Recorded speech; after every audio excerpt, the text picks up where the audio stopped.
Okay, good afternoon, everyone, and welcome to today's work group on the Clean Truck and Bus Voucher Incentive Program, or HVIP. My name is Inder Atwal, and I'm the policy lead for HVIP. I'm joined today by Young Trin, the section manager, and several other CARB staff and our partners at CalSTART to share our initial thoughts and hear your feedback on how we will implement changes that were approved by our board last November in the annual funding plan. Today's meeting is not about discussing future policy recommendations for HVIP, but we do plan to hold policy work groups later this year. Before we start, here's some information on work group logistics. Today's work group is being recorded, and a copy of the recording and list of participants will be posted on CARB's low carbon transportation webpage within the next 2 weeks. Today's work group is intended to be a conversation. Throughout the afternoon, we will pause for questions and comments. At that time, we will ask that you raise your hand to let us know that you'd like to ask a question or comment. CARB staff will then unmute your line. For those participating via phone, please press #2 to raise your hand. You may also use the Q&A box to ask questions. We will remind you of these instructions throughout the work group.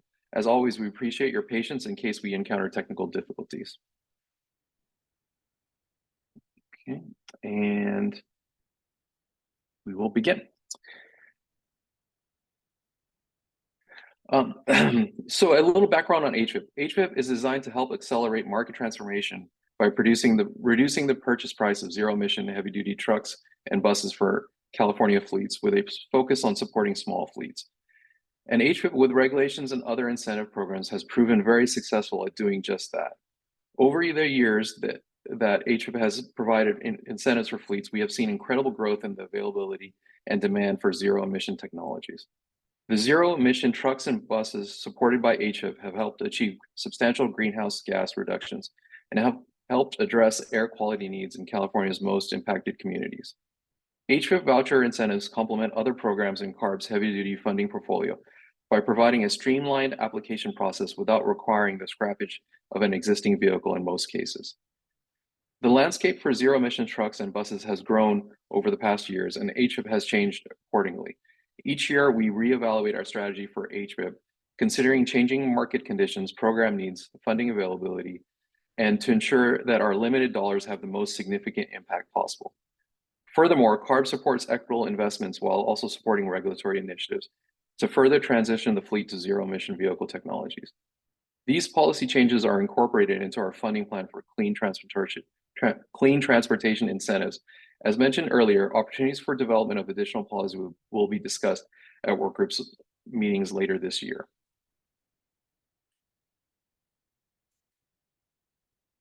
Before I discuss HVIP funding plan updates, CalSTART will be giving an update on HVIP vouchers and the overall zero-emission vehicle marketplace. I will now hand it off to Tara from CalSTART. Thank you, Inder. My name is Tara Campy. I'm the Deputy Director for Operations on the HVIP project at CalSTART, administering the program on behalf of CARB. And we're seeing exciting continued demand as we continue into 2024 for voucher requests in HVIP standard and across our suite of set-aside programs within HVIP. Last year in 2023, we saw over 2,400 voucher requests totaling over $380 million. We also saw strong redemption rates with over $93 million redeemed. And vouchers are redeemed when the vehicles have been built and delivered to their purchasers and are ready to hit the road and begin accruing air quality benefits to California. So really strong, almost $100 million in voucher redemptions last year. So far in 2024, we have seen over 460 voucher requests totaling over $85 million. And an exciting addition to our portfolio, at the end of 2023, in the fall, we began offering increased drayage incentives for drayage trucks that are serving the ports of LA and Long Beach. Those funds are provided by the ports and administered via the HVIP program, and provide increased incentives on top of the HVIP incentives to give even deeper discounts to purchasers doing drayage activities at those critical ports. Our Cal Fleet Advisor program is on the ground across the state, providing hands-on technical assistance, working day by day with small trucking fleets to help them make their transitions. And they're on track to serve over 700 fleets this year. In terms of model availability, there are over 160 zero-emission truck models on the market from over 40 OEMs, and about 150 of those are available within the HVIP catalog. The trends, the overall status of ZETs on the road in California as of our latest ZET market update from CalSTART in late 2023 shows over 3,000 trucks, and overall representing 20% of all US ZETs in California, are in California. So the momentum continues. Thank you all for your partnership. And I will add the link to provide, which provides daily updates on funding availability. I'll add that into the chat. Thank you, Tara, for that update. Just take a pause if there's any questions or comments.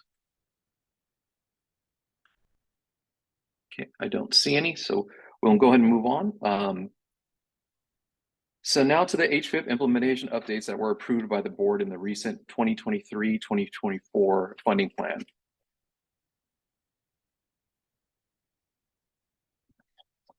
The first change we will discuss is an update to fleet definition. Effective January 1st, 2024, HVIP has aligned the fleet size definition. For a standard HVIP and all set-asides except the public school bus set-aside, HVIP's fleet size definition for voucher requests placed on or after 1/1/24 will include the fleet's vehicles over 8,500 pounds GVWR that are domiciled anywhere globally, including all such vehicles under common ownership or control as defined in HVIP's implementation manual. The prior definition of a fleet did not clarify geographic location of the vehicles. The change was intended to bring the HVIP definition in line with CARB's definition of fleets and various regulations.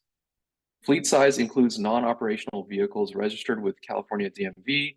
However, it excludes off-road vehicles, unregistered vehicles, and those registered with DMV as non-revivable junk are dismantled. Any questions or comments? Okay, let's see any, and we'll move on to the next slide. The next major change was this update to the small fleet definition. Small fleets are now defined as public fleets with 20 or fewer medium and heavy-duty vehicles, or private fleets with 20 or fewer medium heavy-duty vehicles or heavy-duty vehicles, and less than 15 million in annual revenue. The change in small fleet definition will apply to all uses, including eligibility for the 15% disadvantaged Community Plus Up, additional funding flexibility, additional fund stacking flexibility with state incentive programs such as Moyer, Volkswagen, and the newly increased base vouchers. The revised definition expands the definition of small fleets. The prior small fleet definition was limited to fleets with 10 or fewer vehicles with a GVWR greater than 8,500 pounds under common ownership and control and domiciled in California. The definition was expanded based on previous stakeholder feedback. Any questions or comments? Okay. The next clarification is, let's flip the slide. Yeah, I can go back. Yeah. Yep, we're good. I think we're back on. Yep. Okay. The next slide is on slide number 7, increased voucher amounts for small fleets. In addition, the base voucher will be doubled for small public and private fleets submitting new voucher requests on or after 11/17/23 in standard HVIP, the drayage truck set aside, or the public transit set aside for any HVIP eligible vehicles. This includes the requests that would have been otherwise made through the Innovative Small E-Fleet ISEF standard purchases. All standard purchases formerly made through ISEF will now be funded through HVIP, and all existing ISEF standard purchase vouchers will be automatically adjusted to reflect the new HVIP small incentive levels. Dealers and purchasers require no action on this particular item, and additional information will be forthcoming. Innovative solutions such as short-term leases, rentals, and trucks as a service will continue to be available through ISEF. An example calculation can be viewed in the FAQs at www.californiahvip.org/about. Okay, and it looks like we got a couple of comments and questions. William, do you want to prioritize the folks that are up there? I think there's 2. Yes. So Ryan Liu or Lau, you're now able to speak. Hello, thanks, William. So I had a quick question. I think it was about your first slide. Sorry, the slide situation kind of threw me off, so I didn't get to ask the question at the appropriate time. I guess I'm trying to understand, is the HVIP program now including smaller vehicles of 8,500 pounds? Because I think there's a bill in the legislature that is trying to accomplish the same thing, or am I just sort of misunderstanding the circumstances? I thought that the weight limit was higher, and maybe now it's being pulled down a little bit further to include smaller vehicles, or yeah, maybe I'm just asking for a clarification. So the particular slide was actually in reference to more like small fleets, the definition like smaller fleets, but we do fund some Class 2B vehicles in HVIP. William, do you know which? I think we have a couple that are funded, right? Some 8,500. I think there's some Bright Drop vehicles, a couple other manufacturers that are in the smaller range. There's a whole process to be on our HVIP list. It requires being meeting the manufacturer requirements and going through that process. But there is open from 2B and up on that respect. So there's some ability to further those types of vehicles together. No changes to weight. We fund commercial vehicles only. Hopefully that answers your question, Ryan. Did you have any follow-up? No, that was it. Thanks. Okay, great. William, I think we have one more, right? Yes, one more from Bill Morrison. So you're now allowed to speak, but remember to please state your name and affiliation, if any.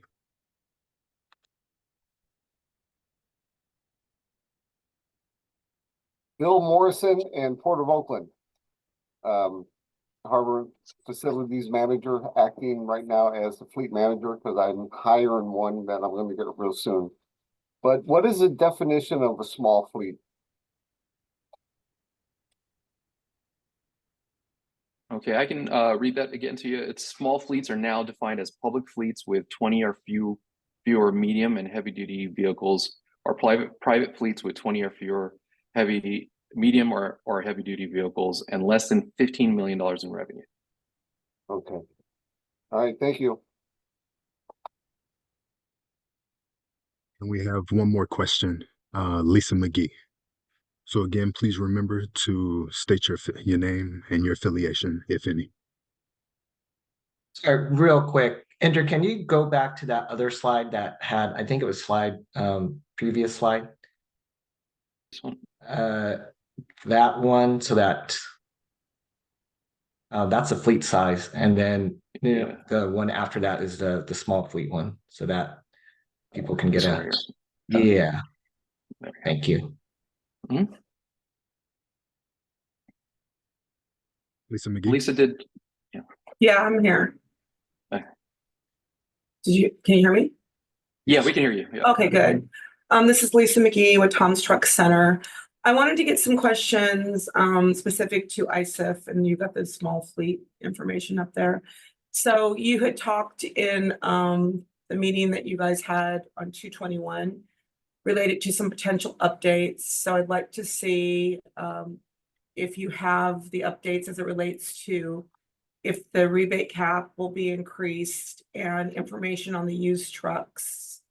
And then my last question is where we're at with funding. I know we've got 177 million currently in HVIP. Can you elaborate on where we're at with funding for 25 and 26? I know there's been some changes and would like to get an update from you guys on what we can expect in the standard HVIP program. I know Drage will have some funding in school buses, so that'll be helpful for us to know. Just to clarify, Lisa, were those questions, the first question was about the ISIF provisions, right, from the 221 workshop? Is that correct? Yeah. Work group, I mean? Yeah, okay. Let's see.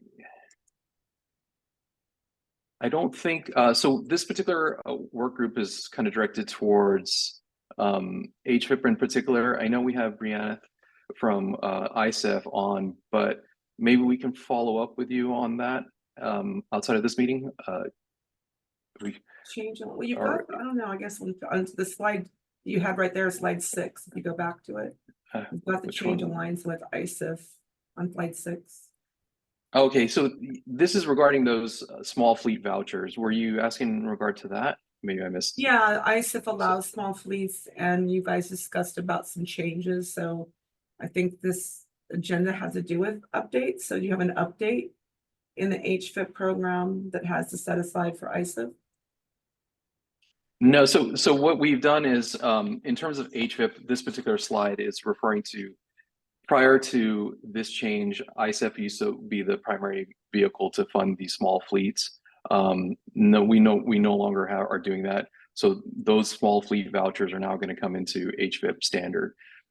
As for in reference to the particular elements of what ISEF is focusing on, that would have to be directed towards more the ISEF group and Brianne. But you know, we do want to kind of stay on the HVIP topic, but we can touch base with you for sure on that after this meeting and get you some more information on a particular update.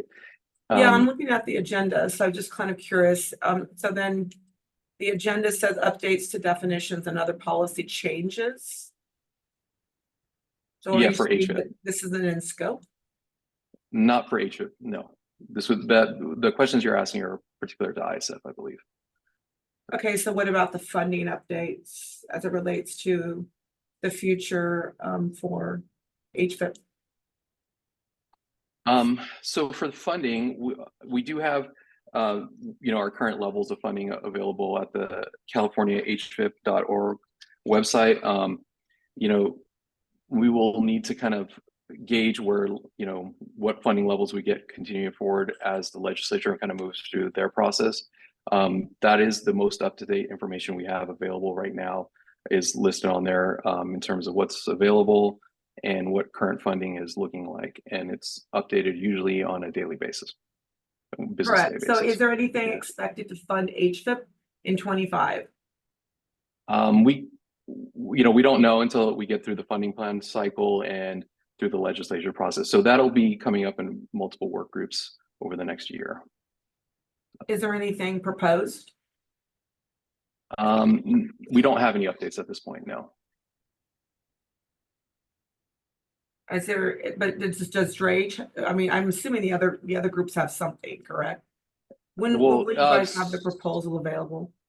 Well, the January budget did not propose any new funding. So at this point, we don't have any updates on any new funding for Okay. HVIP. Okay. Yeah. Thank you.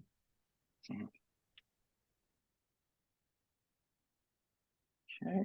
And did you have any other questions, Lisa, before we move on? Thank you.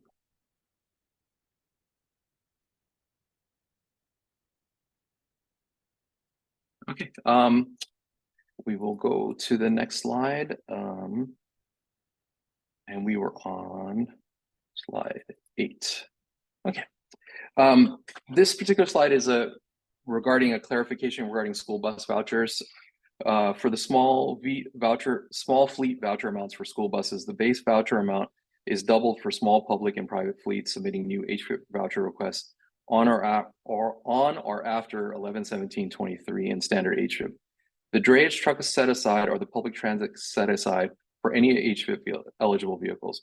However, a clarification is necessary to emphasize that effective 2/1/24, the base voucher amount cannot be doubled with the 65% plus up voucher enhancement for school buses.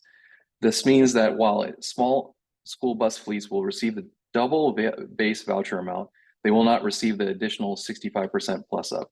This clarification is not retroactive and does not affect any vouchers requested before 2/1/24. This also does not affect the public school bus set aside. Voucher amounts for the public school bus set aside are outlined in Appendix G of the funding year 2022-2023 implementation manual and remain unchanged. Any questions regarding school buses or comments? Okay, next slide. The second change in the implementation manual is regarding POH. Effective 1/1/24, purchase orders or other binding sales agreements for private entity purchases can be dated 90 calendar days before the date the voucher request is submitted.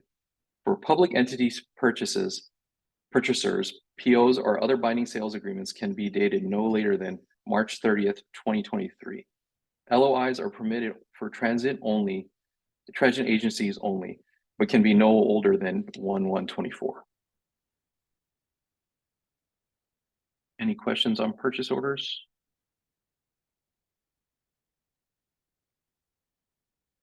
Okay. Slide 10, some other additional updates. The existing 25% plus up for early adopter voucher enhancements for refuse and drayage described at californiahvip.org/funding are extended to 12/31/24. In addition, starting in 2024, public transit fleets and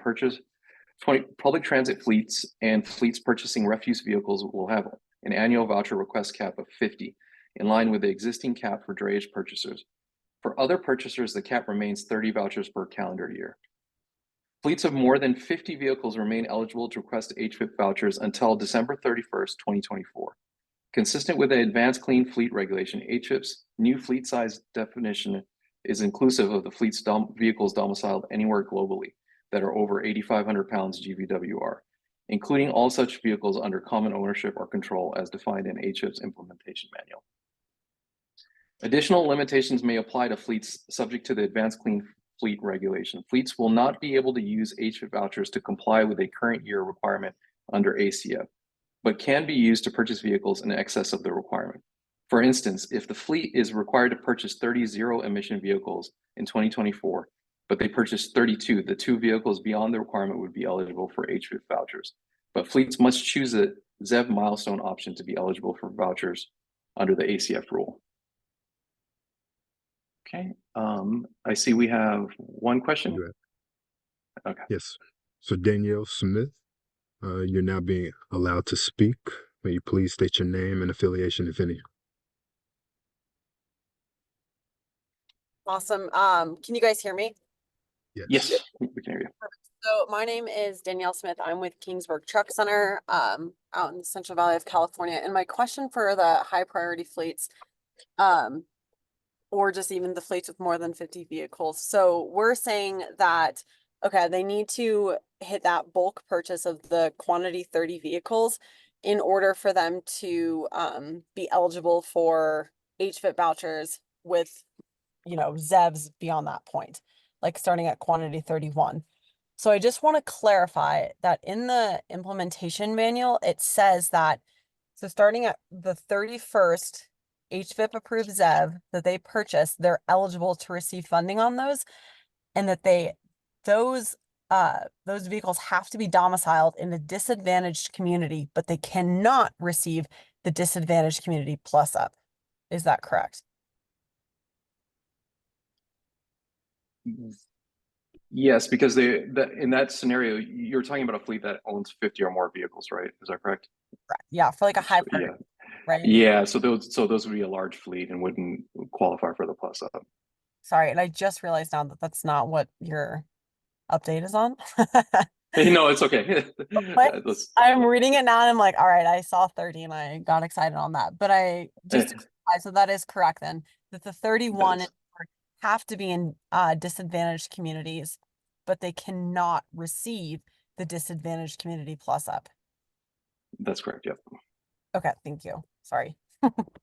No problem.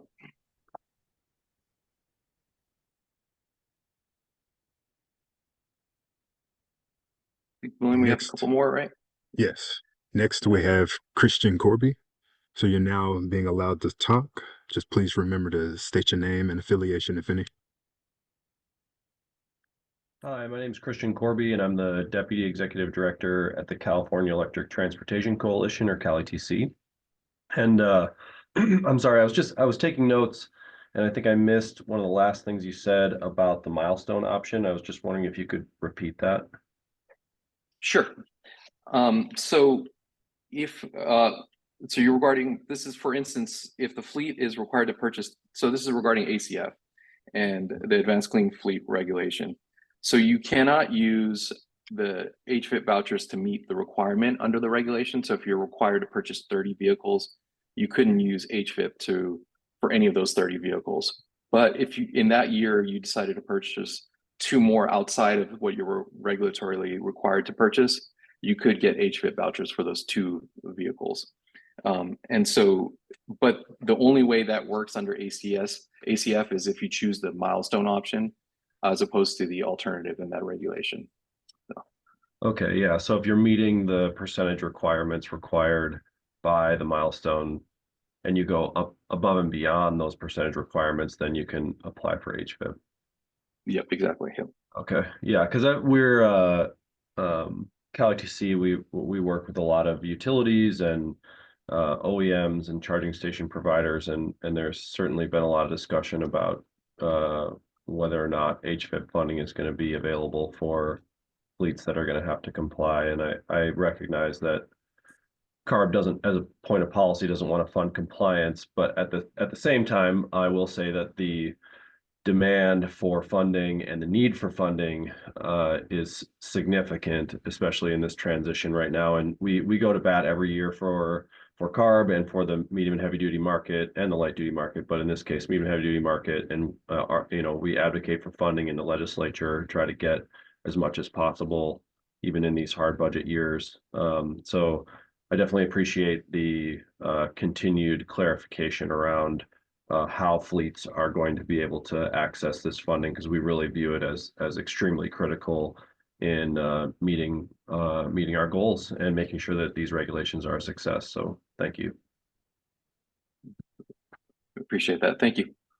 And William, do we have a couple more, I think, right? Yes. So Ryan Lowe, you're now free to talk. Just remember to state your name and your affiliation, if any. Hello, Ryan Lau from AC Transit, public transit agency in the East Bay of San Francisco. So just wanted to clarify that the last bullet point regarding fleets of 50 vehicles or over specifically pertains to advanced clean fleets and not the ICT rule. Just wanted to make sure that I understood that correctly.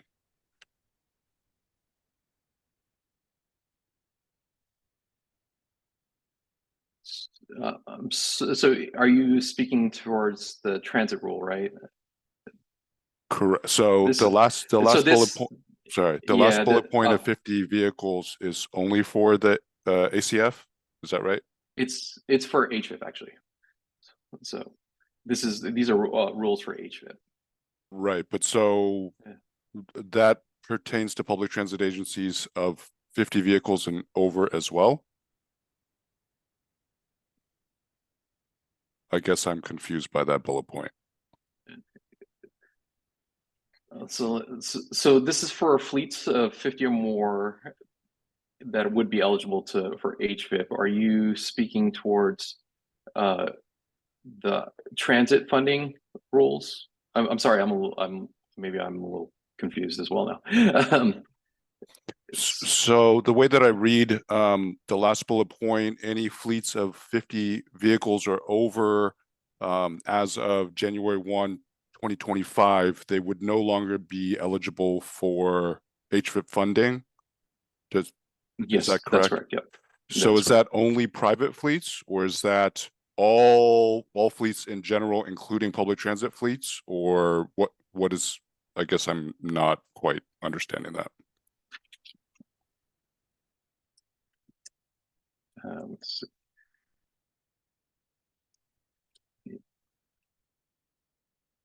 Yeah, let me. The January 1 on date when fleet size 50 and larger are ineligible to request new vouchers, that's that's private fleets only, I think is what they're looking to clarify. Okay, yeah, exactly. You got me a little panicked. Okay, thank you. Yeah, no worries.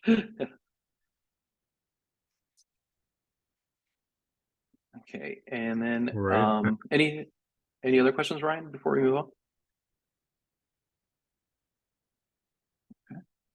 All right, our next. We have a couple more. Yes. So Manny Calderon, You're now free to speak. Just please remember to state your name and your affiliation, if any.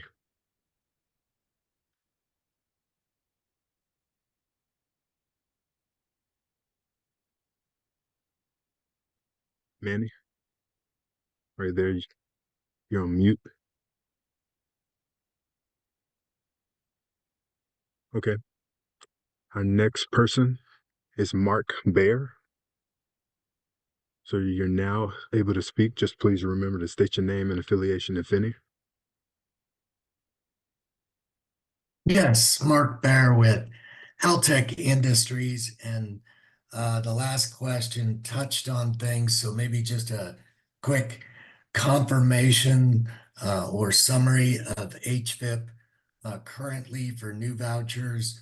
Small fleets, which is the under 20 number, have the double voucher opportunity, and large private fleets over 50 will be ineligible January 1, 25. So they're still eligible this year, the large fleets, if they've met their advanced clean fleet targets, correct? That is correct. Yep. So it would be for any vehicles in excess of their targets under ACF. So the only thing not mentioned there is fleets of 21 to 49, I'll say medium and heavy duty trucks, 8,500 GVWR. So they're still in a sweet spot, so to speak, where they're not going to have any HVIP eligibility pulled away or doubled. Yes, that's correct. They would be still eligible for standard HVIP. Thank you. Next question. So next we have Nahui Olin. You're now able to speak. So just state your name and affiliation, if any.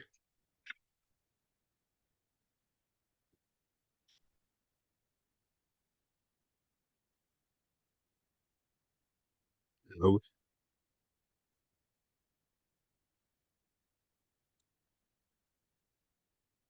Nahui, we can't hear you.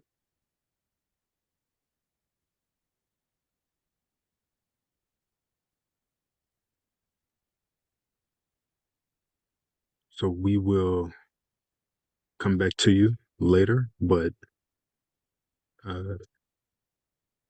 yeah, let's just move on to the next person and see if you can get your voice working. Thank you. All right, our next person is Pallav Prakash. You're now able to speak. Just please remember to state your name and affiliation.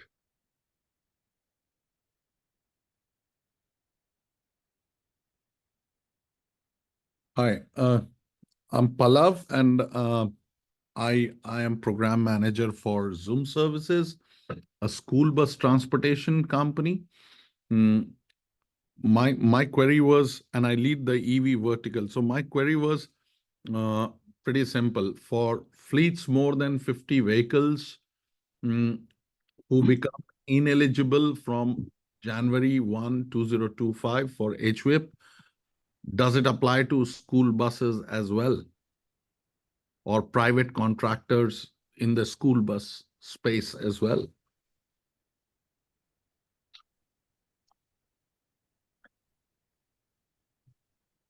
So this particular one does not apply to public agencies, but are you referring to private school bus operators as well, or just public? Yeah, private school bus transportation companies that offer services to the school districts.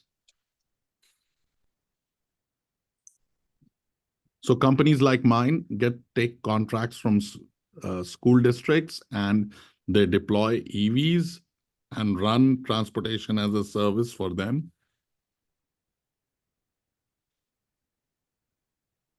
Okay. And one sec.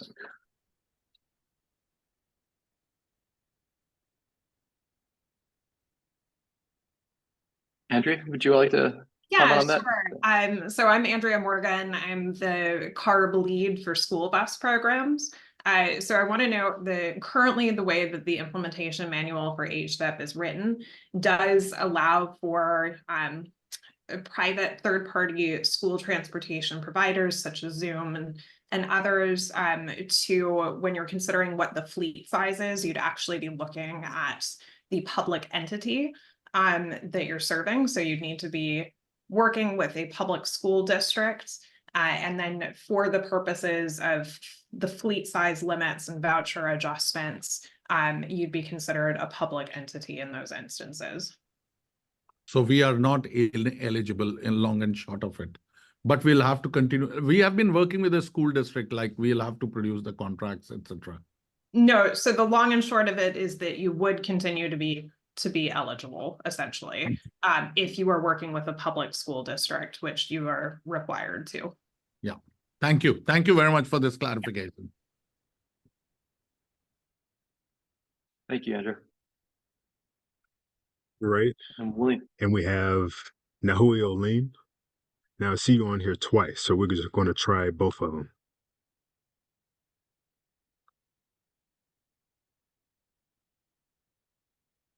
Still can't hear you from this one. There we go. Can you hear me now? Yeah, we can hear you now. Great, thank you. This is Naui Olin from Nikola Corporation, and I just wanted to clarify regarding private fleet size 50 and greater not being eligible for HVIP funding beginning January 1st, 2025. That decision was postponed by a year. Is that decision now set to take effect on January 1st, 2025, or is there any likelihood that that decision will be postponed again by a year? At this point, we are anticipating that this would be only until 1/1/25. So, but we will be holding policy work groups later in this year to discuss any HVIP changes. So we will be open to taking any comments and comments regarding that at that point, and kind of making a final decision at that point if there needs to be a policy change. Thank you.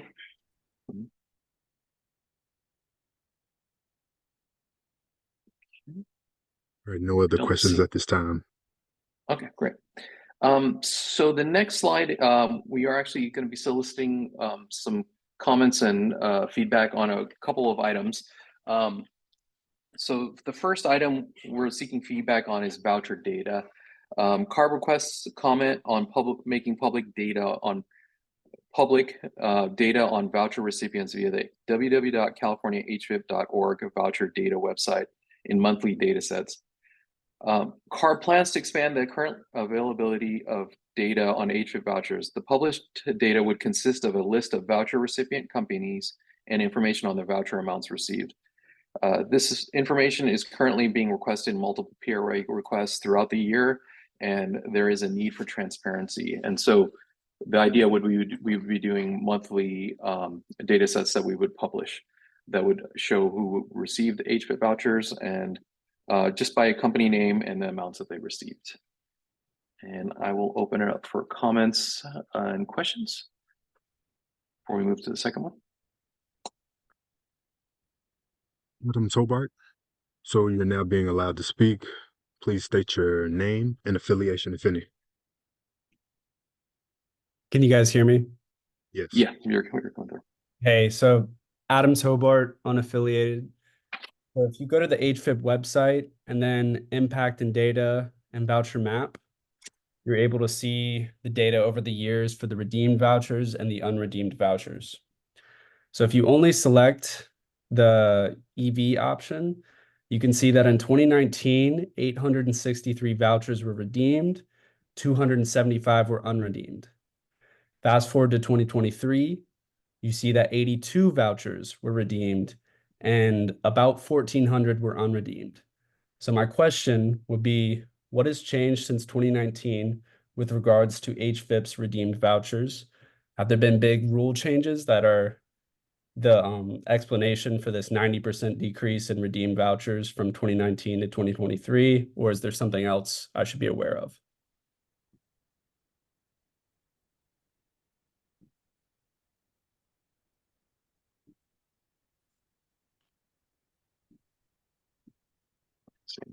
One second, let's see. Inder, you want me to take a crack at that? Yeah, Tom, if you probably know that data better than I. Sure. So these are vouchers requested in 2019, requested in 2023. For a typical EV, it's about 22 months from the time a voucher is requested till the time it's redeemed. So many of the vouchers are still not that old that were requested only last year. So not really old enough to even be manufactured and placed on the road yet. So it has much to do about that. Back up the clock to 2019, what we're saying is, reading into that, there are still 200 vehicles that were requested in 2019 that have still not been redeemed. So even back then, there's still some vehicles that take a long time to get redeemed. Most of them have, but those requested last year, most of those have not, nor would they be expected to. About 2 years is a typical number from the time from request till the time it gets redeemed. Gotcha. Thank you.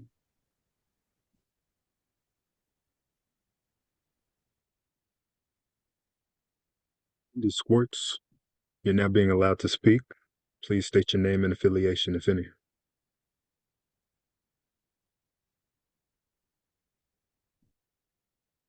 Hey, good afternoon. This is Andy Schwartz with Tesla. Can you hear me okay?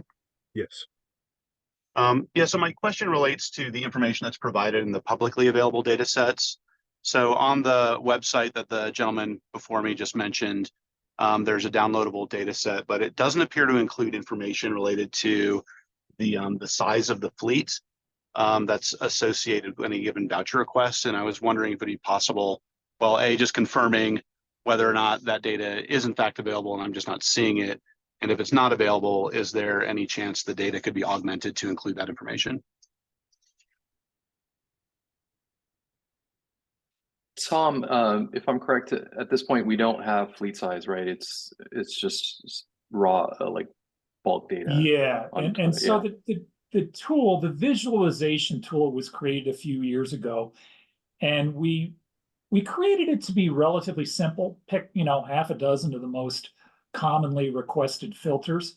We've received requests like yours for some of these other characteristics of data, and we do intend, we're working now on expanding and improving the data visualization tool to include more of those filterable fields, just like you mentioned.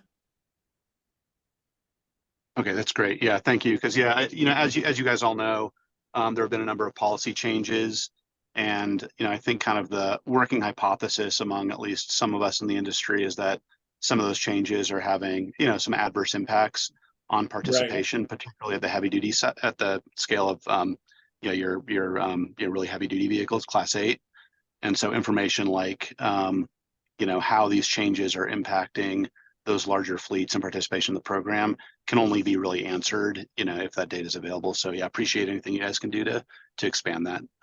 Thanks. Got it.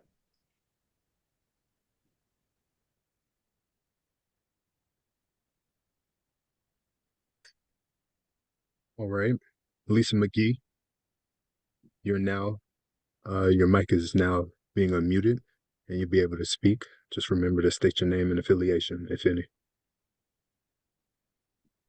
Hi, yeah, my name is Lisa McGee and I'm with Tom's Truck Center. On the feedback as it relates to the OEM cap, I support that we eliminate it. It seems like right now, as it relates to the report currently, the report was down from July 2023 to January 2024. It's now also inaccurate again as it relates to the new amount related to being exempt in the OEM cap, which is the fleet size of 20. You've only got, I think, less than 10 in there. So it seems to never be reliable or either available. So it's frustrating between dealers and OEMs that don't have visibility. The OEMs don't have visibility on information. They get it quarterly. Between vouchers, getting bottlenecked up by different processes and different dealerships. I think it creates its own set of circumstances, including VPC having its own struggle with getting things over the finish line. I think there's just so many issues. I think that until you can, I guess, perform on the level of reporting accurately and reliably, I don't see the purpose as it relates to these issues, because it just is creating experience issues for helping customers have the opportunity to move these things forward. We had over 200 vouchers in 2023, so we're pretty experienced on this level, and I can go on, but I think right now we should be able to find some other way to evaluate the OEMs on performance side. I do think that deserves attention in some way. I don't know what the suggestions could be, but I support eliminating it for those purposes, just because it's not reliable or typically available. And then on being able to be more transparent within your reports, my thoughts are it'd be helpful to have the dealers identified within the reports. I think everybody needs to find a way to work together, and I'm not sure, other than being able to have the OEMs again have some access to things that could be more helpful. Some of these vouchers get submitted and they don't have any visibility on it. So it can cause its own set of challenges, from production to even understanding what might be possible for them to have in the pipeline. So I think having access to dealers in the reports is critical. And we've been requesting the DMV or the demo since December. And so I don't understand why something's being advertised, but we can't submit anything. So I'd like to get feedback on the demo.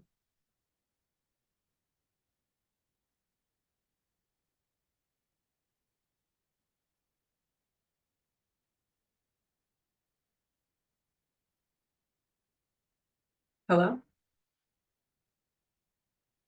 Can you, I have some comments on the OEM rolling soft cap and demo vehicle vouchers. Those were kind of the next two bits to the slide we haven't really got to yet. But on the voucher data on the HVIP website, are you proposing that we include the dealer along with the company that's?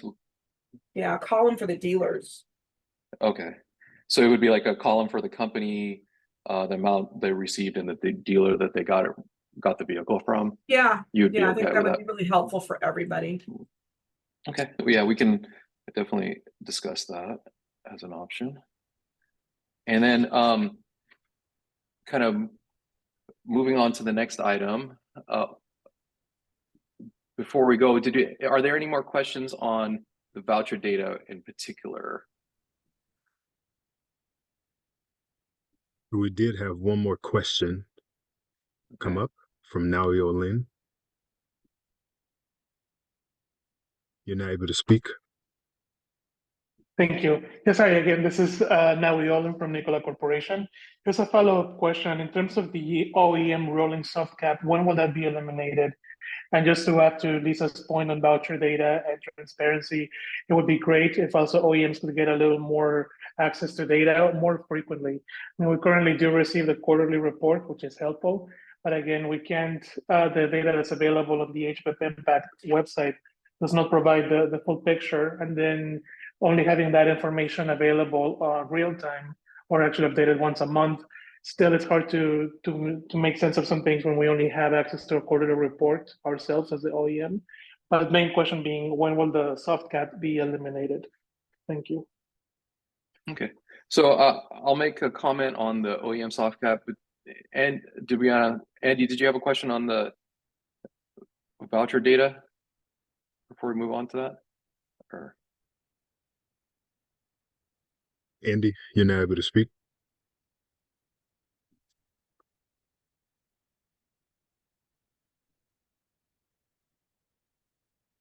Andy, we can't hear you.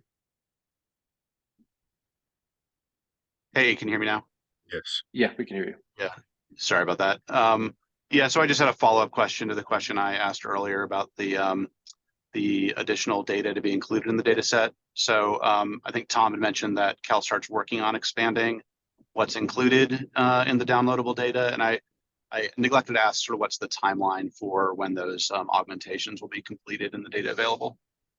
Andy, I'm checking on that. I don't have an answer for you right now. All right, no worries. Thank you. We can definitely follow up with you after this meeting as well. So, okay, if there's no more questions on the voucher data regarding the OEM soft cap, per the 2023-2024 funding plan, the manufacturer rolling soft cap will be discontinued. The existing cap will continue until CARB determines new performance review parameters. So we're working on that right now. CARB is evaluating different performance review parameters, and we'll present a plan at our next future work group meeting. And so we'll have a better idea of what we're going to propose to eliminate once we eliminate the soft cap at that point. For the final item on the agenda today, regarding the demo provisions in the HVIP implementation manual, funding year 22-23. So we are proposing the following for the provisions. Each request for a demo voucher will need to be approved by CARB on a case-by-case approval. And this, again, is the demo vouchers that dealers could request. A vehicle manufacturer or dealer may request no more than 10 vouchers.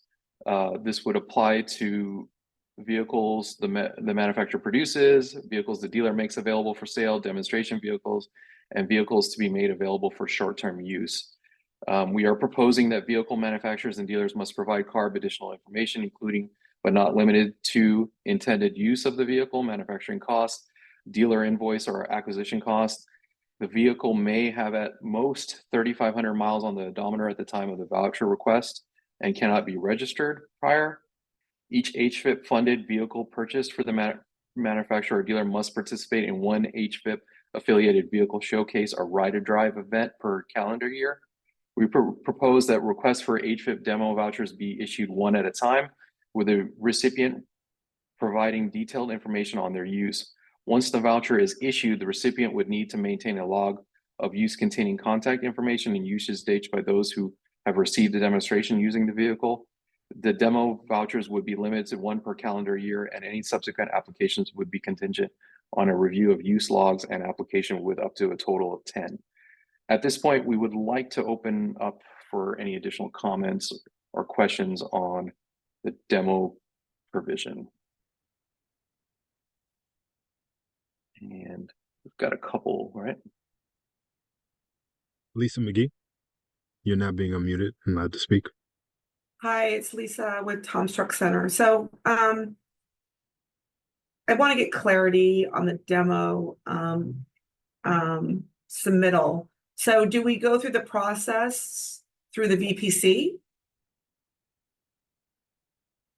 So this is a proposal that we're making now on the kind of the parameters of what we would expect for the demo vehicles. And then once, we want to take some feedback today, and we will probably finalize this in the next couple weeks. And then at that point, I believe we could process these through the VPC, right, Tara?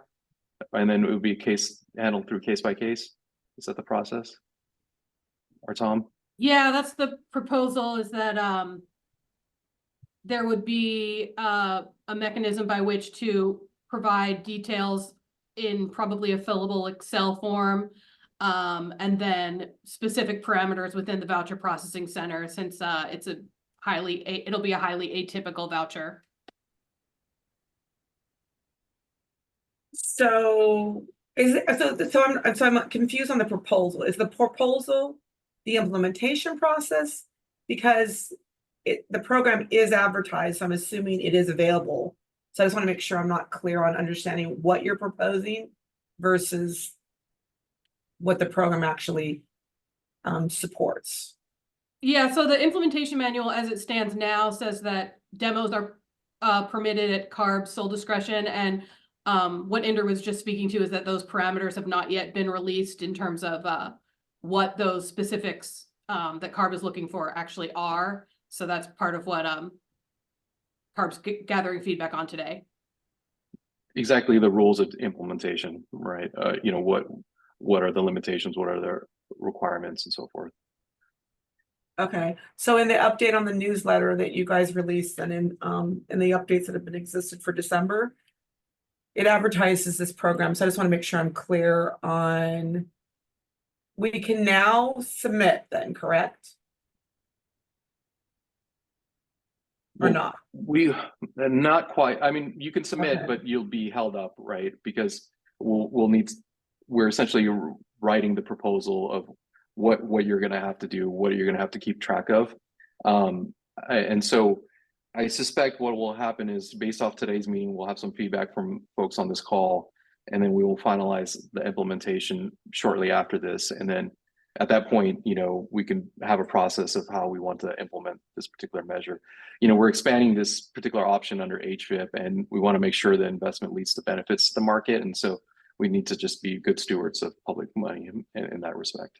So. Okay, so then moving forward as it relates to submitting, if a dealer is submitting for a demo unit, what are the eligibilities related to outside of the program activities as it relates to the voucher itself? So I think at this point, what we're proposing is that you know, we really intend this to be a demo vehicle, right? So we want to, we would essentially approve one vehicle to a dealer, that we would want the dealer to provide us evidence that they are demoing it. That includes, you know, lists of fleets that are essentially borrowing this vehicle and utilizing it, right, for the demo provision time. We'd also want to have the vehicle be used in a ride and drive event. We would take that as another requirement of demo, right? And then once that process is complete, and it's been a calendar year, then you would be allowed to apply for the additional one. So that's kind of the thought process behind this provision implementation.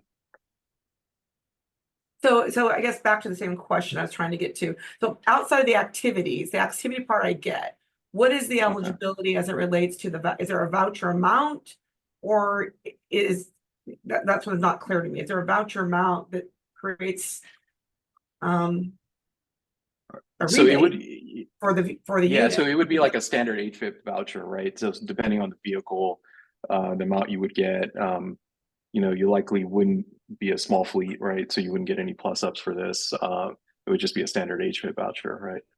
So depending on the scenario, yeah.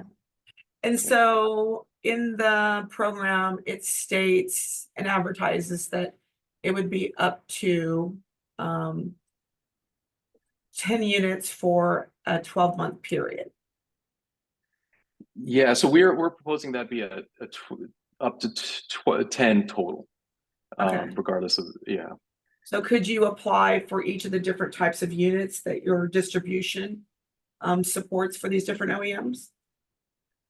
Well, you would be limited to one at a time, because you need to show us 12 in our proposal for implementation. You need to show us 12 months of essentially a track record. So before you could apply for the next voucher.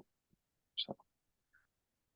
Okay, that's not super. Yeah. I mean, I get the point of it, but how do you do 10 vouchers in a 12-month period? That's what I'm trying to say. Well, we're really taking the 10 as a cap, right? That's so. Okay. So then going to the activity. Sorry if I'm not clear on this, but I'm trying to comprehend it. So when can you trigger a second unit? What triggers a second unit if a dealer wants to get more than one? So you would need to show us 12 months of the first voucher, you know, being a good steward of that first demo vehicle, and then you could apply for another one with that 12-month track record. I think we're open to some feedback on, you know, would you be able to apply for it a couple months before the 12-month period or something like that, right? Because, you know, there's a lag time, as Tom kind of discussed in the previous comments. But, you know, I'm kind of curious, could you kind of describe to us, because I think part of what would you want to do? I think that's really useful feedback for us. Yeah, so. A dealer like us, we've got different types of zero emission technology. It's got hydrogen versus battery electric. So those are completely different types of demonstrations for a customer. We go all the way from a Ford Class 2B that weighs close to 9,000 pounds, all the way up to an 82,000 pound tractor. So they're completely different types of customers, vocations, and applications. So I think this puts a handicap on it, the purpose for it, because you've got different vocations that need these experiences to help support that concern that most fleets have, which is, will this work for my application, right? And one of the great benefits that I see from this project is that you can really allow that fleet to really demo it, put it in their own application. And one of the great things I see from it is that a small fleet, for example, has nothing but an opportunity to gain up to 90% of the rebates. And when they get to see some of the fuel cost savings and maybe maintenance savings, depending on, again, how long they're going to demo it for, I think this brings nothing but an opportunity for benefits, success, and eliminates the barriers of concerns that many of them have. But we can't do that if we're stuck in these 12-month periods with one truck for one vocation. So in that particular example, so you would be looking, like, if we limited it to one type of vehicle, that would probably make sense. But then the other question I would have for you is, you know, in what way can we ensure that the dealer has the ability to demo that many vehicles, right? I think that's one of the concerns that we've had. You know, making sure that they are getting these vehicles out in the field and in fleet usage. Do you have any thoughts on that, maybe? No, I mean, I get there are different approaches. Right now, I don't have probably every scenario that I think might be some person's perspective, but in our dealership, you know, it's one of the things that we look at as a tool to help sell a truck. And we've literally opened up a rental program to help support this, right? But it's hard as it relates to the process today. But that is our goal, is to make sure that we have these short-term rentals or in this case, a demo. So that person that would stay in our demo program permanently, so that the sales guys have a solution to eliminate the unknown to the customer without any investment up front. So these are the problems that happen in the real world. These guys can't risk what they don't know. And if we can eliminate the unknown, then this allows them to move forward. I think we're obviously going through new territory right now, but I think this has got lots of promise. And I think the dealers have a proven customer base. This is how they make their revenue, by selling trucks. And so if they could get the curve out of this program, or, you know, I think eliminate the curve for these customers in this technology, it promotes selling the truck because they've got a good experience. But the unknown is standing in the way of a deal. Okay. You know, and that's great feedback. I think that's exactly what we were looking for when we had this work group today, especially in terms of this aspect. If you don't mind, I can reach out to you, you know, Okay. after the meeting, and then you know, maybe we can set up some time and just kind of get some more feedback from you, and maybe some thoughts in terms of, you know, how do we ensure that dealers are properly demoing all these vehicles and making this, you know, work for everyone involved. Okay, thank you. But I'll definitely reach out to you, Lisa. I do have your contact information, so I'll definitely reach out to you after this work group. So, thank you so much for that feedback. Uh-huh. I think we got a couple more, William. Yes, Danielle Smith, you're now allowed to talk.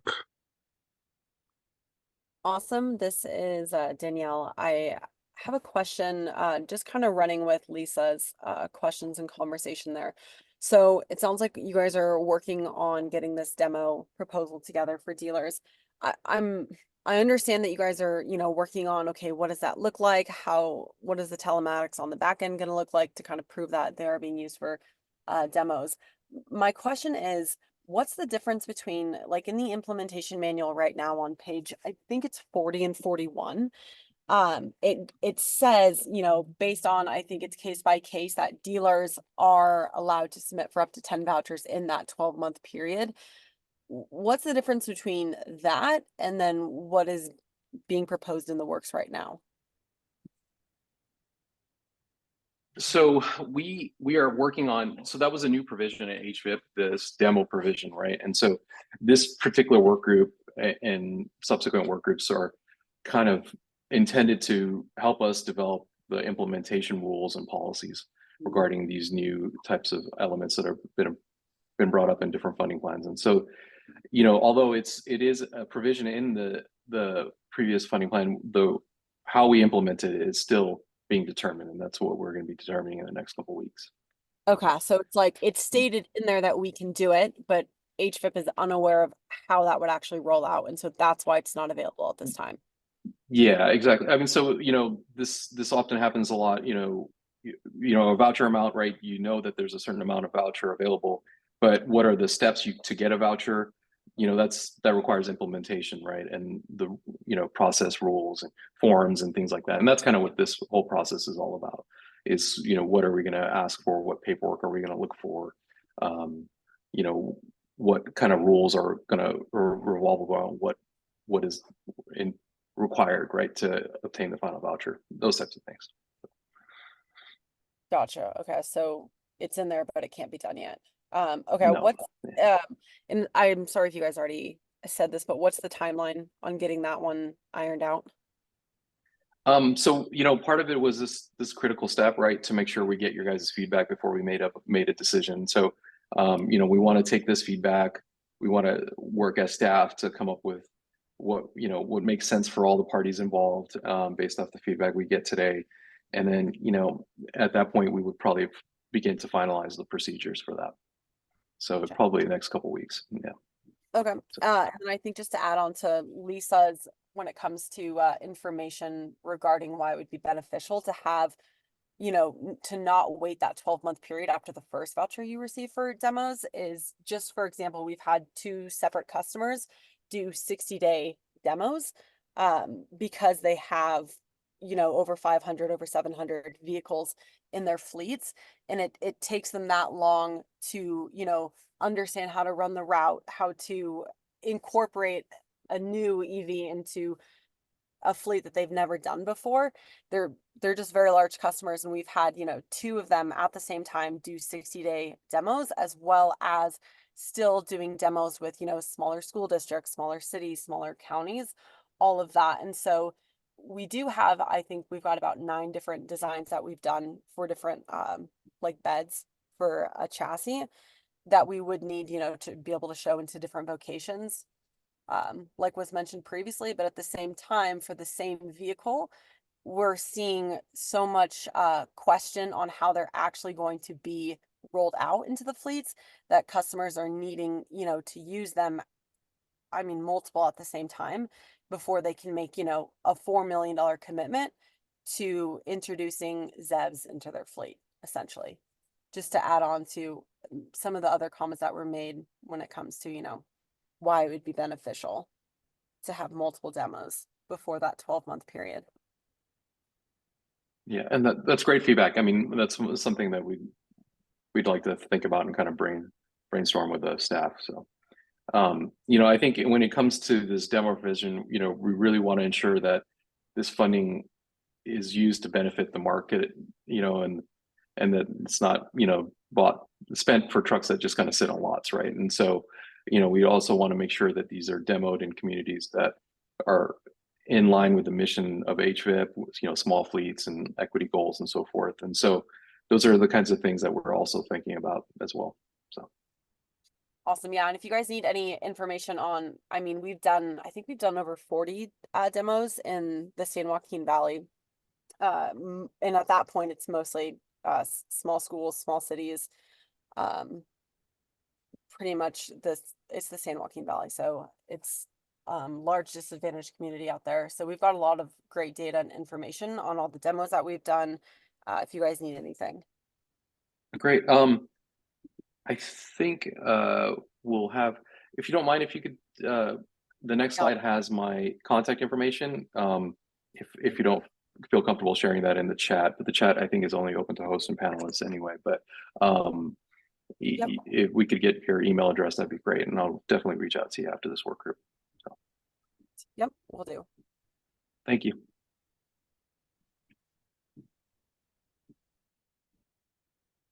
So next we have Jamie Levin. You're now being allowed to talk. So please state your name and your affiliation, please. Yeah, Jamie Levin with the Center for Transportation and the Environment. We're quite involved in developing prototypes and new applications on a standard platform for fuel cell and also battery. And I'm wondering if you envision on the demo voucher actually assisting in an integration of a vocational integration on a standard platform. So it's not so much for dealer purposes, but more for real prototype demonstrations. I think that would have some real value. We pursue DOE and we've also pursued CEC and previously CARB grants for that purpose. But is that what you in some measure envision for this demo voucher program or expansion of it? So the particular provision we're talking about here is really for dealers, right? So and it's for demos of commercially available trucks and buses, right? There are other programs at CARB that have focused on demonstration projects in different phases, different industries, across the board, right? From ferries to trucks to all kinds of stuff. Right. And but this particular because HVIP really is dealing with commercially available trucks and buses, and so that's really where the incentive money is coming from. And so our scope is kind of limited. Okay, yeah, no, I get it. So. We've been very actively involved in securing CARB and DOE grants for development purposes. But I see what you're thinking here. We were just wondering, even with the CARB program, there are different stages and phases where they no longer, in one year from another year, continue to fund, let's say, projects in the class 6 to 8, maybe focusing on maritime. And so I was just wondering if this would allow an in-between application for additional funding to support integration of a vocational vehicle. But understood. Thank you. Thank you. Got a couple more comments, right, William? I think. Yes. Next, questions. We have Andy Squirts.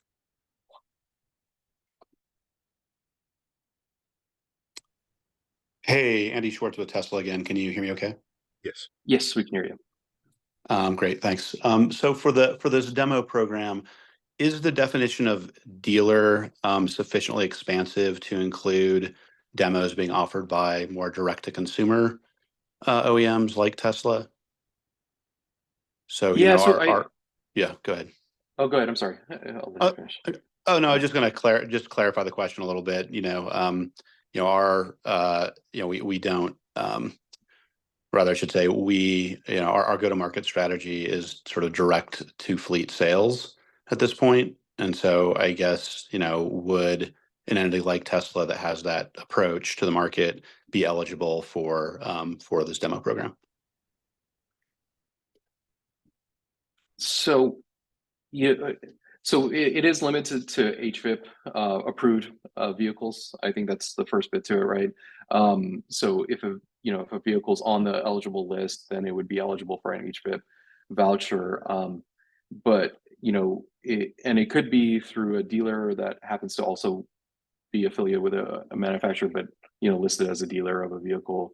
But again, we really are trying to fund things being done through OEMs to sell vehicles and dealers to sell vehicles on their lots. So I think that there might be a possibility for something like that, but you'd have to be on an approved manufacturer list and be an approved dealer in the network to do that. So, but can I maybe follow up? How is dealer defined currently? Tara, do you happen to know off the top of your head? I can pull it up, but Andrew, I can What jump in. defines So it? we, go ahead, Taurus. But we do allow OEMs. An HVIP dealer is not the same as what you might think of as a truck dealer definition, just for the state of California. So we do allow OEMs to act as their own dealers. Some OEMs do it both ways. They sell direct and they also work through a traditional dealer network.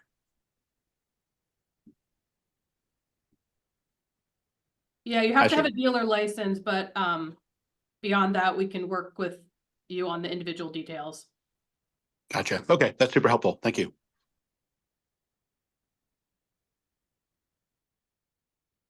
Next, we have Mark Bear. You're now being allowed to talk. Yes, so further clarification on large fleets that will obviously be bound to attain their advanced clean fleet targets of compliance. Seems like last year I'd heard something that large fleets, priority fleets, would hit 30 units and then qualify for vouchers of half the stated amount on the website. Is that half voucher value still a part of this year? Was that a rumor? Maybe you can help me understand. So yes, there's provisions in the implementation manual about what a voucher for a large fleet in terms of, you know, bulk purchase requirements and reduction in voucher amounts. Those are still valid. So as they are stated in the implementation manual. All right, thank you.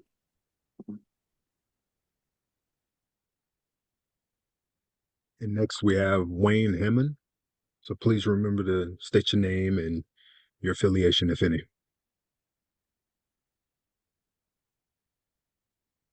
Yes, Wayne Hammond with Tech Equipment, truck dealer.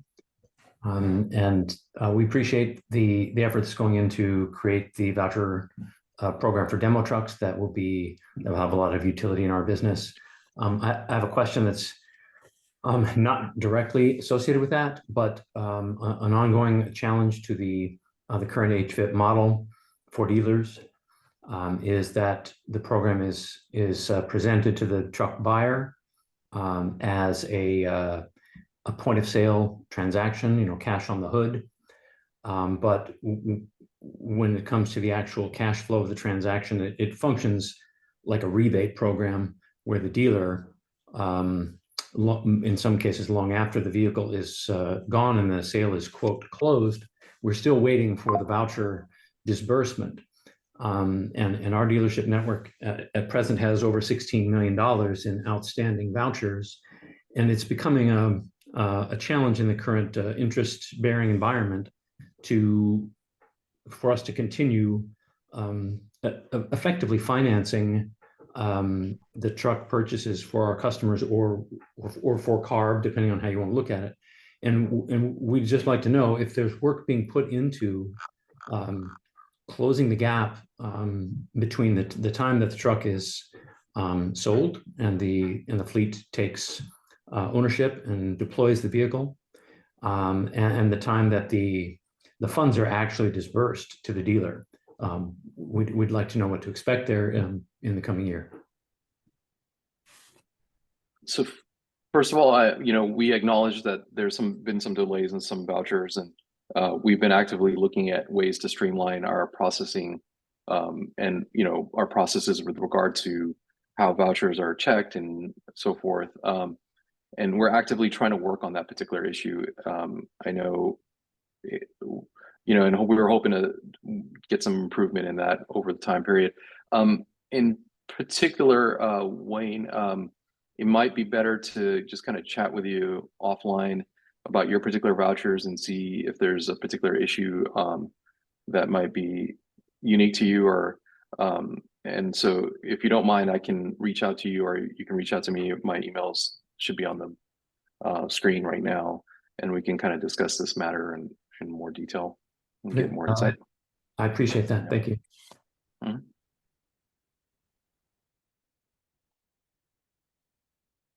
And next, I think we've got one more. Yep.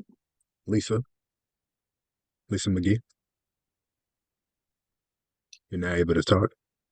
Hi, yeah, it's Lisa McGee with Tom's Truck Center.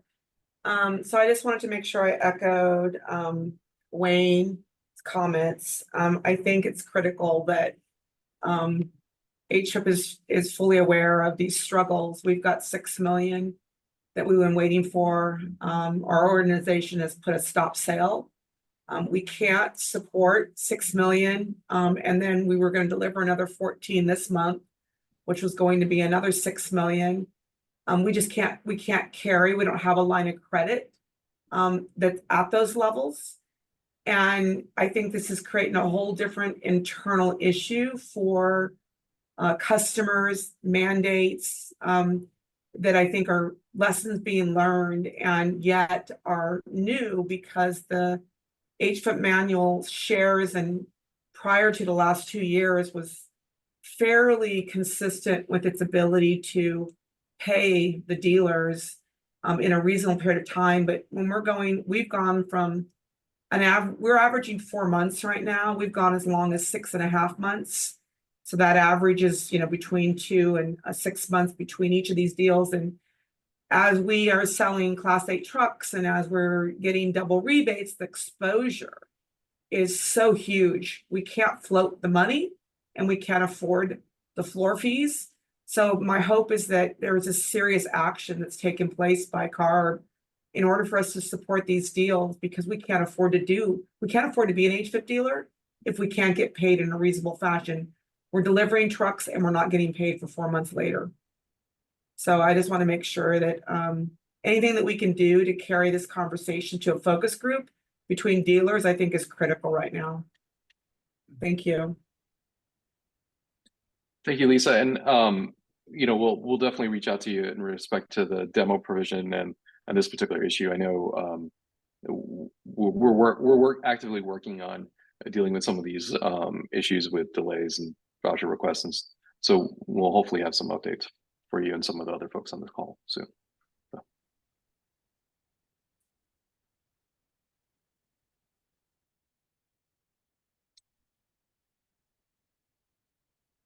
All right. I don't see any more hands up or questions. So that concludes the content portion of our presentation today. Just want to give you guys a couple. Lisa, did you still have one more question, or your hand's still raised?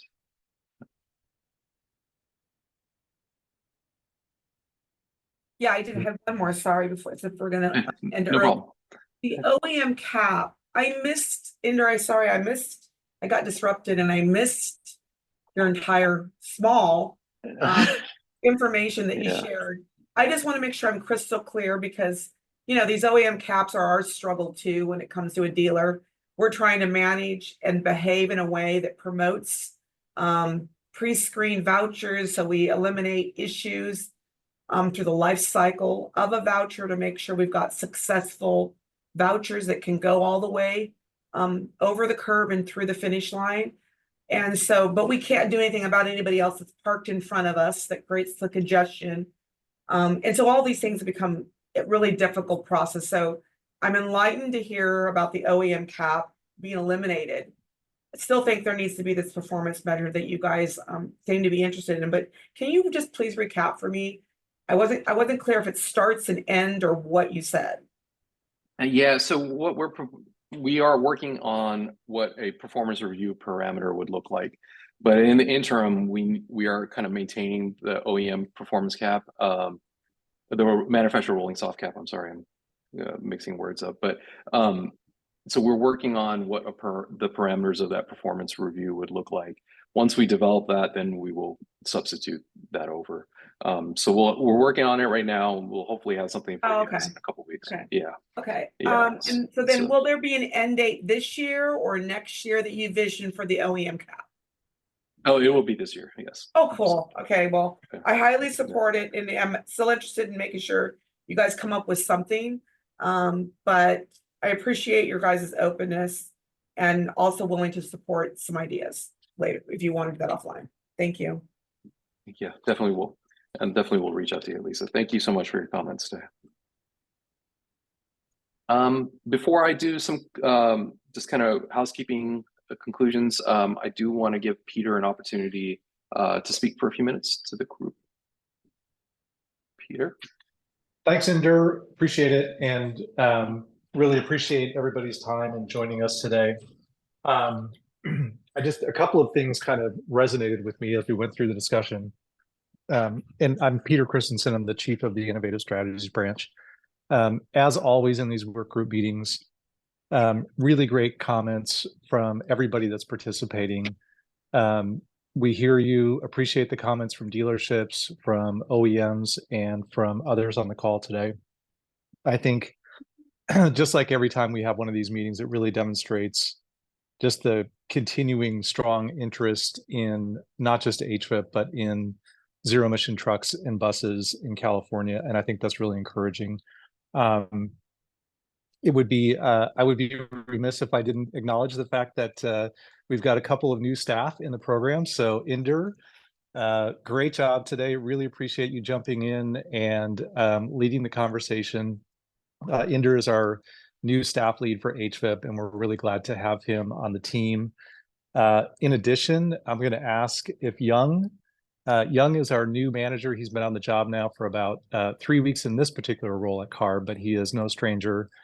He's been in our programs working on incentives and other parts of ARB for a while. Young, Trin, did you want to jump on camera for just a quick second and say hi?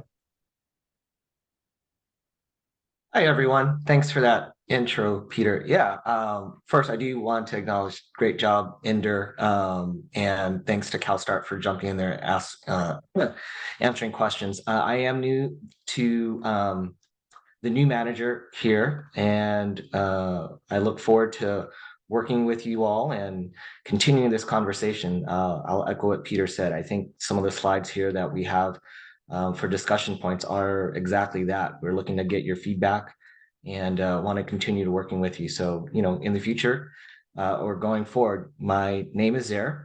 It's pronounced Young, like the opposite of old. And feel free to reach out to Inder, myself, and we can try to continue this discussion for these things and, ongoing so that we can get this marketplace continue to see successes in it. Thank you. Thanks, Young. Appreciate that. Also a shout out for today. Great job, William Turner, handling all the questions and the logistics. Thank you for your time today. Andrea Morgan, always appreciate you jumping in to support the school bus aspects of HVIP. Thanks for joining us today. Thanks to everybody who has helped to pull this together. I'll turn it back to Inder in just a second. The purpose of these work groups, I just want to say one more time, it's really to have a discussion with you, all of you that helped to make HVIP a success. We have some really good years. We have some challenging years, depending on the state budget.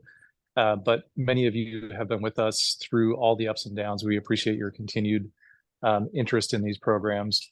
We're really excited about the shift in programs like HVIP toward more equitable outcomes, towards supporting small fleets. And that's one of the reasons why we're excited about and why we talked to you today a little bit about including additional information on the website so folks have more immediate access to information in a more transparent way. Because we agree, you should be able to see that our shift toward supporting small fleets is having an impact and that we're continuing to see more and more participation from small fleets. So appreciate the fact that you gave us a lot of things to think about today. You asked for a lot of answers, and deliberately we don't have those answers yet in many cases because we wanted to hear from you first. So we'll take the feedback that we got, go back to work on that, and continue to work with you as we roll out the changes that were approved last year. So just thanks once again. Looking forward to the year ahead. And Inder, I'll turn it back to you. All right. Thank you, Peter. Again, I'd like to reiterate, our doors are always open. Both Young and my contact information is listed. So please feel free to email me. And for the folks that we mentioned earlier, we will definitely reach out to you individually on some of those items. And then we will be posting this particular meeting recording online on the website. And please join our GUP delivery board, which you probably already have since you've gotten on this meeting. But thank you again for participating in our work group today and sharing your thoughts and feedback. And we appreciate your guys' time. Thank you. And I will conclude this meeting.